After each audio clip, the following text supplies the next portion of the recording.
Welcome to this video abstract of our study titled Disengagement in Open Innovation, a cognitive perspective published in the British Journal of Management. This paper bridges open innovation, psychology, and management literature and develops hypotheses in order to stimulate investigations in what characterizes and influences managers' disengagement in open innovation. This paper is co-authored by Dr. Hardik Vimani and Professor Anne-Laure Mencion from the Royal Melbourne Institute of Technology, together with Dr. Dimitrios Salampatzis from the Swinburne University of Technology in Melbourne, Australia. If we're talking about innovation, then we're talking about human behavior. And unless we truly understand what influences behavior, we will never succeed at driving purposeful innovation. In the last few years, open innovation has re-emerged as the to-go strategy. Under the premise that useful knowledge is widely distributed, organizations have been urged to engage in purposeful knowledge sourcing and sharing, both within and outside organizational boundaries in order to advance innovation. At its core, open innovation requires a shift in the way we think. It relies on individuals' openness to engage with others. However, being open to accept others' ideas and knowledge is not easy. It challenges our self-concept and perceptions of how others might see us. Based on stories of failed open innovation cases and recent reports of managers' perceptions that open innovation is too risky, too difficult, and too expensive, scholars have directed us towards the so-called not invented here syndrome. In simple terms, the not invented here syndrome is a negative attitude towards ideas and knowledge shared by distant others. It is rooted in egocentricity and perceptions of self-worth. A more recent effort on the human side of open innovation is the push for the so-called open innovation mindset. We all know that openness is related to growth mindset. Therefore, the claim that open innovation mindset can foster external knowledge sourcing and sharing seems promising. However, in order to change mindsets, we really need to understand the underlying cognitive processes that inform our perceptions of self, others, and the task at hand. The question that intrigued us is, how does one arrive at a not invented here state, and more importantly, what characterizes and informs the cognitive processes of managers towards disengagement in open innovation? We aimed at exploring what lies beneath the not invented here syndrome and what might drive behaviors conducive to open innovation. We focused on this because if we can understand the formative processes influencing open innovation behavior, we can then begin to leverage them to drive desired outcomes. At the foundation of our model is open innovation managers' preferred self in a role, conceptualized as how they prefer to express their beliefs about external knowledge sourcing and sharing in performing their in-role functions. In our model, we argue that incongruity between what the manager believes ought to be and what the job requires them to do leads to cognitive conflict.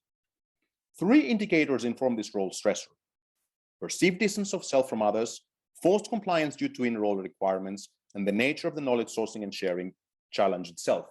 The role stressors can put the managers in a negative psychological state. We call it the managerial cognitive dissonance. The point at which the managerial cognitive dissonance is highest, that is the cognitive inflection point, is when managers engage in motivated discrepancy reduction processes in order to get out of the negative feeling. Higher managerial cognitive dissonance can lead to disengaging behavior, such as denial of the value from open innovation, withdrawal from collaborative meetings, avoidance of knowledge sourcing and sharing tasks, just to name a few. However, being employed in open innovation roles means managers can feel a level of internalized pressure towards organizational goals. Higher normative commitment can help reduce dissonance and disengagement. We discern that for open innovation managers in the state of dissonance, dissonance reduction process works as a way of restoring self-perception with reference to actions that they feel they are responsible for. In order to restore preferred self in a role, open innovation managers may engage in selective information processing, trivializing and/or escalating normative commitment. In the paper, we provide more details on how we conceptualize our model and propose hypotheses for testing our model in future studies. So what can be done in practice? The redeeming feature in our premise is that coping with open innovation is rooted in managers' own ability to self-regulate and maintain a positive self-concept. Just as threats of self-concept decrease dissonance leading up to the cognitive inflection point, affirmation of self-concept reduces dissonance and can delay. To that respect, create an environment of belonging for open innovation managers, where they can express their engaging, disengaging behavior. This can be done by providing incremental opportunities to engage in knowledge sourcing and sharing activities and managing perceptions at each increment with self-reflective diary notes and discussions. Allow for both formal and informal meetings with external partners. This can help managers develop their sense of self with reference to others in many ways. Give open innovation managers a seat at the table. This can allow them to understand higher purpose in knowledge sourcing and sharing activities and reduce influence of role stressors. Align values. We often feel failure and dissonance when we cannot overcome a challenge that we are confronted with. Therefore, allow open innovation managers time to self-reflect before, during, and after an open innovation project. This can be done through project diaries, cognitive mapping, or group retrospect activities. Allow for self-discovery. Create and deliver training programs that allow managers to learn to map their open innovation journey and understand how their perceptions are or can be aligned to in-role tasks. Don't expect that managers to simply figure it out by themselves. Allow for self-selection.